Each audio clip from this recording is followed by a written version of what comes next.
Kalian tahu kan, ketika ada orang yang datang kepada Yesus selalu bilang gini, "Guru yang baik, hukum apakah yang terutama dalam hukumnya Tuhan?" Dan Yesus bilang gini, hukum yang terutama yang pertama adalah kasihilah Tuhan Allahmu dengan segenap hatimu, dengan segenap jiwamu, dengan segenap akal budimu, dengan segenap kekuatanmu. Lalu hukum kedua yang sama dengan itu adalah kasihilah sesamamu manusia seperti kamu mengasihi dirimu sendiri. Kita akan bahas yang hukum yang terutama yang pertama, yaitu mengasihi Tuhan. Kalau kita perhatiin baik-baik, Yesus menyebutkan secara lengkap, kasihi Tuhan dengan segenap hati, segenap jiwa, segenap akal budi, segenap kekuatan. Jangan dipilih. Oh, saya bisanya mengasihi segenap hati aja, tapi kalau segenap kekuatan kayak susah deh. Nggak bisa, nggak bisa pilih salah satu. Empat-empatnya harus. Tapi gimana sih pengertiannya dari mengasihi Tuhan dengan segenap hatimu? Mengasihi Tuhan dengan segenap hati, kita bisa kembali kepada hukum Taurat yang di Perjanjian Baru, yaitu jangan ada padamu ilah lain di hadapanku.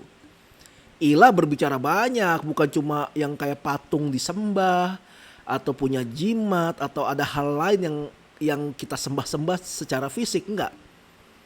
Ilah dalam Perjanjian Baru, dalam pengertian yang baru adalah apapun yang kita punya, yang kita lakukan, yang kita pilih lebih daripada Tuhan. Kita mau ke gereja, kita mau ibadah nih. Ada yang ngajakin hangout, hiking yuk ke gunung. Akhirnya udahlah ibadah kapan-kapan lagi aja lah. Kapan lagi gua hiking lah. Kita bisa lebih rajin baca novel, baca buku-buku motivasi, bahkan lebih sering baca buku-buku rohani lebih daripada baca Alkitab. Itu pun ilah, itu pun berhala. Intinya adalah apapun yang kita kerjakan, yang kita pilih lebih daripada kita memperhatikan atau mempertimbangkan keberadaan Tuhan yang adalah yang utama dalam hidup kita. Kalau kita memilih hal itu lebih daripada Tuhan, itulah kita sedang memiliki berhala dalam hidup kita. Termasuk kalau keluarga kita pun membuat kita jauh dari Tuhan dan kita malah senang memilih itu, itulah berhala. Anak, istri, suami.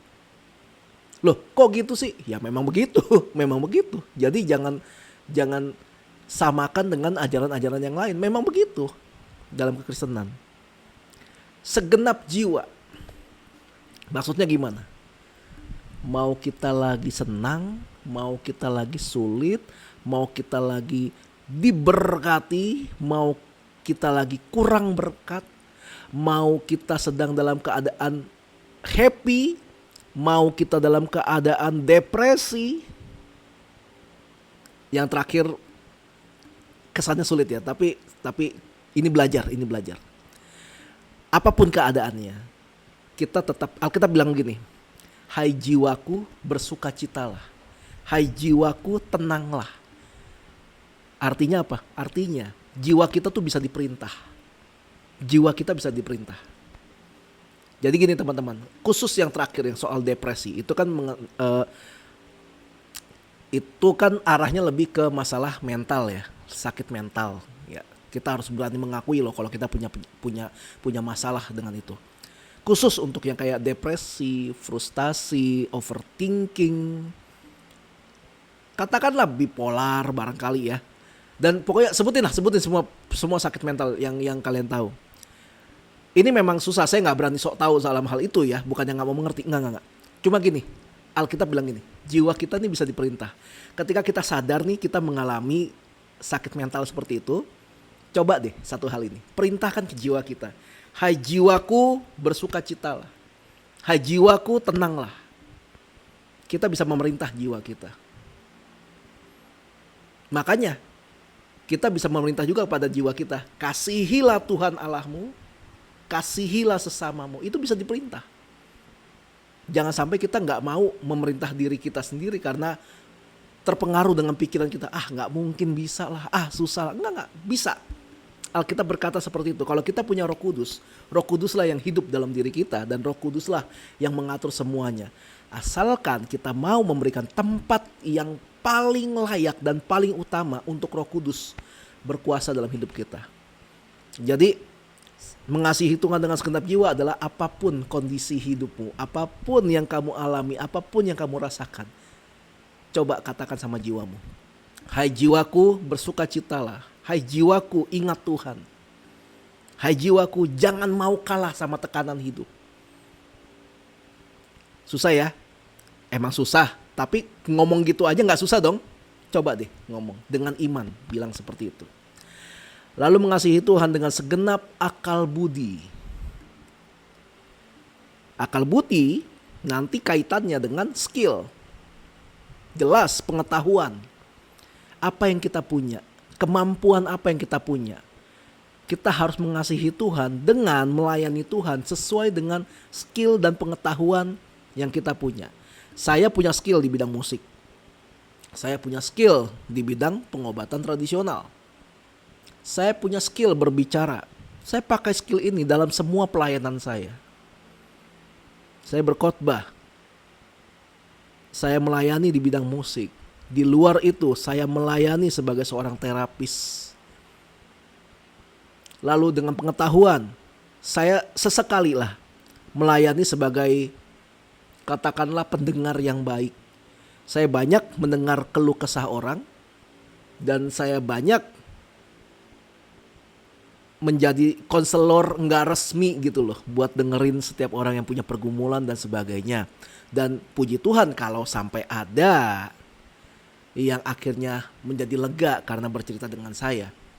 Nah itu yang saya punya. Saya menyadari kemampuan saya apa. Jangan melayani di luar kemampuan kita. Nanti kita yang stres, kita yang akan mabok dengan semuanya.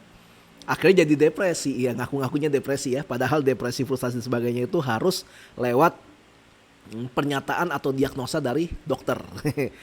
Intinya jadi beban lah. Jadi terbebani dengan banyak hal. Jadi kenali dirimu, kekuatanmu, skillmu ada di mana, pengetahuanmu banyak di mana. Kemudian kamu akan tahu harus melayani di bagian apa. Jangan gak mau tahu, nanti hidupmu jadi hambar. Lalu yang terakhir adalah segenap kekuatan. Banyak orang kena tekanan hidup dikit langsung, gua izin dulu ya ke gereja ya, gua mau healing. 3 minggu kemudian setelah healing, dia hilang. Atau dia rajin awalnya, tapi ketemu dengan teman baru, ketemu dengan circle baru, mungkin dapat pacar yang mempengaruhi hidupnya, dan dia gak mau mempertahankan imannya. Dia malah lebih mendengarkan orang lain. Akhirnya dia gak pernah lagi ke gereja, gak pernah lagi baca Alkitab, gak pernah lagi mendekat sama Tuhan. Akhirnya dia menjauh dari Tuhan. Dia gak mau mempertahankan imannya dengan kekuatannya. Dia gak berani bilang tidak sama tawaran-tawaran bisnis yang bisa menghasilkan uang. Dia gak berani mengatakan tidak sama orang-orang yang dia pikir dia sayang atau dia cinta. Dia pikir orang itu cinta sama dia. Dia gak berani ngomong tidak sama orang-orang seperti ini.